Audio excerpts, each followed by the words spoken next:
If you or someone you know spends too much money, this video is for you. I'm about to break down 3 things that you can do to dramatically reduce your unnecessary spending and overall save a lot of money. The first thing you can do to dramatically reduce your unnecessary spending, sleep on it. It sounds simple, but you'd be amazed at how many times you go to the store, you see this thing and you're like, oh, I could use it for this, or it would go perfect on this little shelf, especially Hobby Lobby. Women, Hobby Lobby, not good. But when you're in the store and you get this emotion of, oh, that is so cute, you get the puppy dog syndrome, right?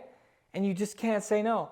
If you leave the situation, remove yourself from the area, go home, sleep on it, when you wake up in the morning, most of the time, you will have completely forgotten about what you even saw or experienced at the store the other day. In the chance that you didn't forget about it, you still now have to get back into your car, drive all the way to the store, go back to the thing, buy the thing, you have to really commit to it. This right off the bat is going to deter a lot of your unnecessary spending because people are lazy.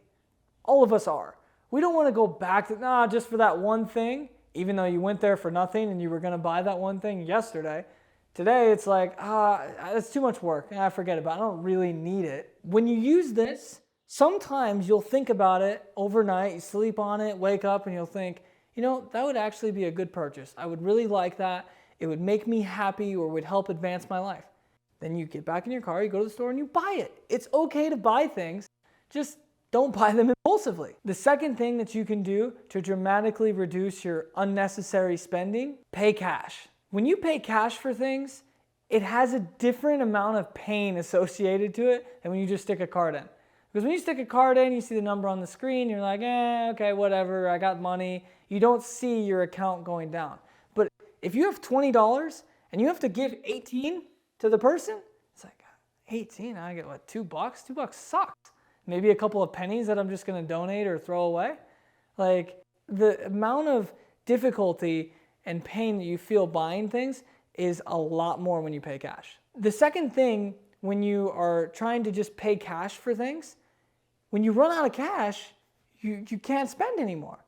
So now you have to go to the bank, get money out of the ATM so you have cash, then you can start spending your cash again. So it's a very easy way to control your spending. If you normally are one of those people who just buys all these things, take out a certain amount of cash each week or each month, and that's all you get to spend. You'll use it wisely. If you know you just have this small little bit, you're going to be a lot more cautious with how you spend it, and you'll pay a lot more attention to your money, which will end up making you a lot in the future. The third way is to focus on buying for quality and a deal as opposed to fashion and brand. What I mean by this is you can get a belt, a nice clean belt for $20, $30. It looks good, it goes with everything. You even get 2 colors. One, it's reversible for $30. Or you can buy a Louis Vuitton belt for $2,000. The point is, they both function the same. They're both the same quality. One is clean and they both look good. Now, you do this because, I got a Louis Vuitton belt. The people that are wealthy, they don't care. The people that aren't wealthy are like, oh, what an idiot. He spent $2,000 on a belt. So you buy this belt to impress other people, but it doesn't even have a positive effect on 90% of the people. Maybe there's that 10% of that 17-year-old girl that's like, oh my God, he's a Louis Vuitton belt. Oh, that's so cool. And then 5 years later, whatever, it's just a belt. Dude, it's a belt. No one cares. Save that difference of that money and spend it on something that actually matters. We all are going to waste money. We all have our guilty pleasures. But if we can reduce those unnecessary ones that are just a waste and don't actually make us happy, then we'll be much better off in the long term. Let me know down in the comments below, what is your guilty pleasure and what can you just not say no to even though you know it's a waste?